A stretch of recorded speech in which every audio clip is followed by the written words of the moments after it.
மார் தட்டி கெக்கென்று சிரித்தாள் சபையில. அந்த பத்தினி பாஞ்சாலி. பத்தினியா? ஓ, அந்த அம்மா பாஞ்சாலி அம்மா கை தட்டி மார்பை குலுக்கி கெக்கென்று சிரித்தாள். அந்த ரெண்டு மார்பையும் குலுக்கி விட்டு சிரிக்கிறா. அந்த நேரத்துல என் மனசுல என்னடா நினைக்கும்? அந்த இடத்துல நானா இருந்தா நாண்டுகிட்டு செத்துறப்பங்க மகராய். நான் உயிரோடு இருக்கிறேன். அந்த தேங்களை கூட கவத்தை போட்டுட்டு மாட்டிருப்பேன். அதவும் மனதை நான் பெரிதாக நினைத்து நீ சொல்ற மாதிரி நான் சாக போகல. நம்மளுக்கு என்ன இருக்குது அப்படியா? அப்ப அதற்கு பிறகு நினைத்தேன், மாமன் சகுனி மாமனை ஆலோசனை கேட்டேன். பாண்டவர்களை எதிர்த்து எந்த காலத்திலையும் அவங்க நம்மளை எதுவும் செய்ய முடியாது. பாண்டவரை ஒழிக்க முடியாது. சரி, கொல்ல வேண்டும் என்றால், பாண்டவர்களை வீழ்த்த வேண்டும் என்றால் சூதுதான் கவ முடியும்.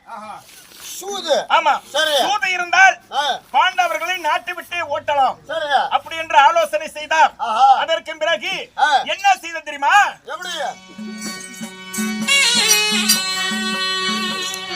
சுதல் பகடையாடி ஒர்க்க செய்தன் பண்ணவாரி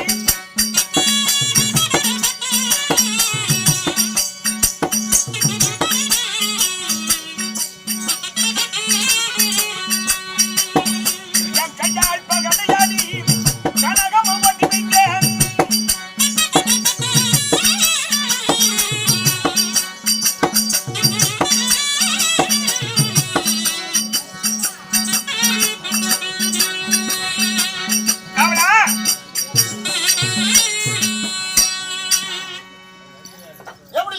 பாண்டவர்கள் வர வேண்டும் என்றால் புதுமனை புகுவிழா கட்டி வைத்திருக்கிறேன். சரியா?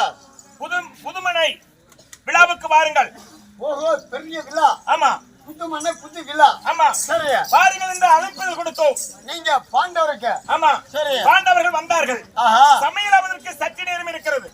வாருங்கள், பகடையாடலாம். சரியா? அப்படி என்று பகடையில் அமர செய்தேன். யாரு நீங்க? ஆமா. சரியா? பகடை ஆடும்போது பந்தயம் வைக்கின்றோம். செய்தவர்கள் சாம்ராஜ்யம் ஆள வேண்டும். ஆமா. தோல்வியை சந்தித்தவர்கள் 12 வருஷம் வனவாசம் போக வேண்டும். ஆமா. அப்படி என்று பந்தயம் வைத்து பகடை ஆடினோம். சரியா? பந்தயத்துல பாண்டவர்கள் தோல்வியை சந்தித்தார்.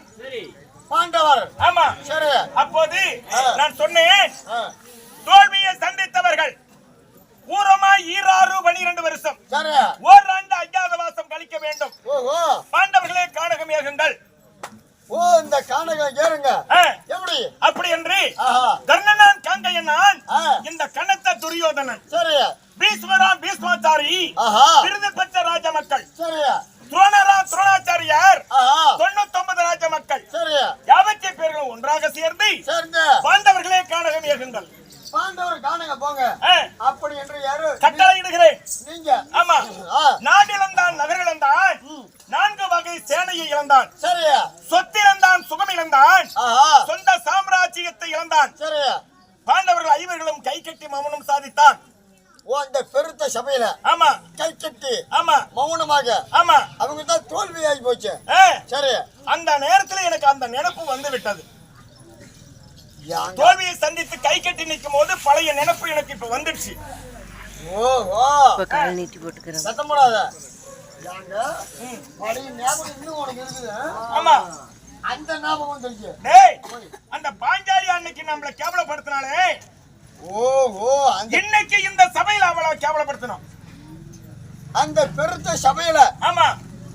நீங்க வில்லு எடுத்த மச்சத்தை இருக்கும் போது கை தட்டி மாறு குளிப்பி சிரிச்சாலே அந்த கேவடியா, அந்த நினைப்பு தானே? சொன்னதை சொல்லமா கிளிப்பிள்ளை? இருக்கட்டும், அந்த நினைப்பு இப்ப வந்து விட்டது. அந்த நேரத்துல தம்பியாகிய துச்சோதனை அழைத்து, அடையா தம்பி, அந்த குடுகுடுப்புக்காரி 5 பேத்துக்கு முந்தாணி போட்டாலே தாசி அந்த மைக்கண்ணி பாரு அந்த சபையில குஞ்சிருக்கிறான். யாரு? இந்த பச்சை போற இல்லை, அந்த பாஞ்சாலி. உன்னதான் சொல்றாங்க, நீ கம்முன்னு உட்காந்து. அந்த நேரத்துல அவ சிண்ட பிடித்த இழுத்து வாடா, அவ சீலை எல்லாம் அவித்து அபிமானம் செய்ய வேண்டும். அதை விட மானப்பங்கம் ஏதும் கிடையாது. அப்படி என்று என் தம்பியிடத்திலே உத்தரவிட்டேன். அந்த பாஞ்சாலியா? ஆமா. சரியா? என் தம்பி துச்சோதனன் ஆஹா பாஞ்சாலி இடத்திலே சென்று ஆ அடியே பாஞ்சாலி ஆ எங்க அண்ணனுடைய 100 பேருடைய தயவு வேண்டும் என்றால் ஆமா எதிர்த்து உத்தரவாதம் சொல்லாம ஆ எழுந்து வா சபைக்கு வா ஆஹா அப்படி என்று என் தம்பி கேட்டான். சரி அதற்கு அந்த குடுகுடுப்புக்காரி மசப்பு கள்ளி மைக்கண்ணி 5 பேத்துக்கு முந்தாணி போட்ட தாசி என்ன சொன்னா உன்னை யார் கண்டா உங்கள் அண்ணனை யார் கண்டா ஓடா யாரு நான் போறதா ஒன்ன சொல்லல என் தம்பி சொல்றான் அந்த குடுகுடுப்புக்காரி. ஓஹோ பாஞ்சாலி ஆமா உங்களை யாரு கண்டா போடா அப்படின்னு சொன்னா சரி அப்போது அடியே குடுகுடுப்புக்காரி வெச்சக்காரன் 5 பேரும் அதாவது பகடையில் தோல்வியை சந்தித்து கை கட்டி மௌனம் சாதித்துக் கொண்டிருக்கிறார். அவங்களால என்ன ஆகும் ஆகாது. செத்த மாடு புல்லு தில்லுமா உன் சித்தரை கதை எங்கே மின்னுமா. செத்த மாடு எப்படிங்க புல்லு திங்கும் ஒரு சுத்த போனால் பரிசுத்தம் எல்லாம் உன்னை உடனே வெட்ட வழி ஆக்குறேன் ஆடி வந்துருச்சு தாண்டி சமைக்க அப்படின்னு கூப்பிட்டாரு தம்பி. ஆமா சரி பாஞ்சாலி மறுத்தாள். சிண்ட பிடித்து இழுத்து வந்து சபையில் நிறுத்தினான். அவள் ஆடையெல்லாம் அவிழ்த்து வீசுங்கள் என்று சொன்னேன். என்னத்துக்கு அவளை நிர்வாணமாக்க வேண்டும். ஓஹோ நிர்வாணம் அம்மனம் பண்ணும். ஆமா அதுதான் அபிமானம். இந்த மாதிரி பெருத்த சபையில ஒரு பொம்பளை அவமானம் பண்றது பரவாயில்ல. ஆமா அப்படின்னு சொன்னேன். துகிலை உரிந்தாள். உரிய உரிய மாலாத துயல் வளர்ந்து கொண்டே இருந்தது.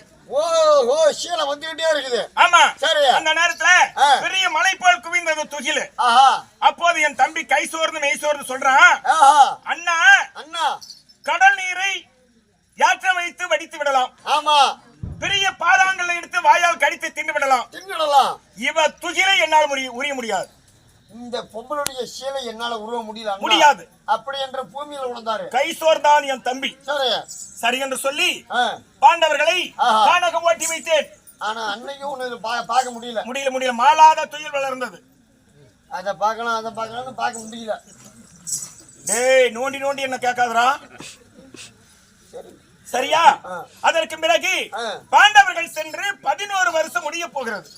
10 வருஷம் முடிந்து 11வது வருஷம் பிறக்க போகிறது. இப்ப பாண்டவர்கள் கானகத்துக்கு போயிட்டாங்க. ஆமா சரி பாண்டவர்கள் செத்தாரோ பிழைத்தாரோ என்ற செய்தி எனக்கு ஒன்றும் புரியவில்லை. ஆமா நான் இன்றைக்கு கானகம் போக வேண்டும். சரி எங்க மாமன் சகுனி மாமனை கேட்ட ஆலோசனை கேட்டேன். எப்படி பாண்டவர்கள் 11 வருஷமாக உயிரோடு இருக்க முடியாது. ஓஹோ பாண்டவர்கள் செத்திருப்பாங்க அப்படின்னு சொன்னார்.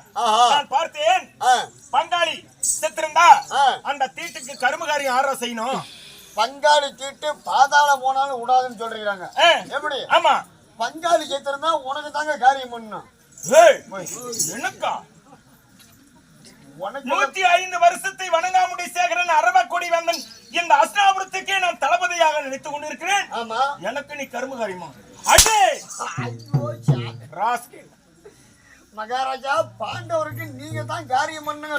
அப்படி இருக்கும் பட்சத்துல இன்றைக்கு நான் கானகம் போக வேண்டும். அதற்கு முன்பாக எனது தேவியாகிய பானுமதி என்று சொல்லக்கூடிய பெருந்திருவாளை அழைத்து வா.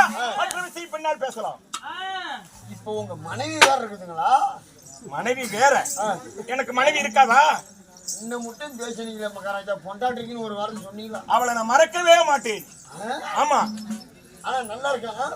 எதுக்குடா நீ கேக்குற? அப்படி ஒரு ராஜனுடைய மனைவி பானு என்று சொல்லக்கூடிய சந்திரனுடைய பவர் எப்படி இருக்கிறதோ பானு போல் ஒரு சந்திரன் உதயமானால் எப்படிதான் இருக்கும்? தக தக வென்று இருக்கும்.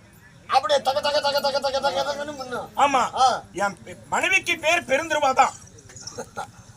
ஓ பொம்பளை பேரு பெருந்திருவாள். ஆமா பானுக்கு அதாவது சந்திரனுக்கு நிகரான அழகு படைத்தது இருந்ததுனால பானுமதி என்று சொல்லக்கூடிய பெருந்திருவாள் என்று பெயர்.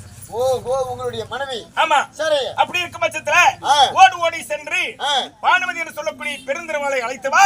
மற்ற விஷயம் பின்னால் பேசலாம்.